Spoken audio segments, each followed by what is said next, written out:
Dabhoi Shrimati SCPF commerce college અને રાષ્ટ્રીય સ્વયંસેવક સંઘના સંયુક્ત ઉપક્રમે કોલેજ કેમ્પસ ખાતે વૃક્ષારોપણ કાર્યક્રમ યોજવામાં આવ્યો હતો। આશરે 50 વૃક્ષો રોપવામાં આવ્યા હતા। આચાર્ય સહિત RSSના આગેવાનો આ પ્રસંગે ઉપસ્થિત રહ્યા હતા। રાષ્ટ્રીય સ્વયંસેવક સંઘની શતાબ્દી વર્ષની ઉજવણી ચાલી રહી છે, ત્યારે 50 વર્ષ નિમિત્તે 50 વૃક્ષ રોપવાના સંકલ્પ સાથે Dabhoi Shrimati SCPF commerce college ખાતે આચાર્ય ડોક્ટર કેયુર પારેખ તેમજ RSSના વડોદરા જિલ્લા સંચાલક તુલસીભાઈ પટેલ, ડોક્ટર મનોજ પ્રજાપતિ, વિરલભાઈ દરજી, ભાર્ગવભાઈ ભટ્ટ, નીતિભાઈ જૈન અને ભાજપ સંગઠન મહામંત્રી એવા કિરીટભાઈ વસાવા દ્વારા કોલેજ કેમ્પસ ખાતે 50 વૃક્ષ રોપી સંઘ શતાબ્દી વર્ષની ઉજવણી કરવામાં આવી હતી।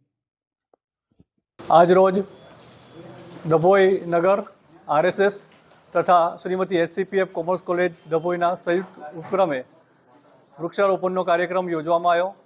આ કાર્યક્રમ કોલેજ કેમ્પસ ખાતે યોજવામાં આવ્યો, જેમાં અમારી કોલેજના ટ્રસ્ટી શ્રી TP પટેલ સાહેબ, BEd કોલેજના રિટાયર્ડ અધ્યાપક શ્રી પ્રજાપતિ સાહેબ, RSSના ભાર્ગવભાઈ, મિતભાઈ અને અન્ય મિત્રો હાજર રહ્યા।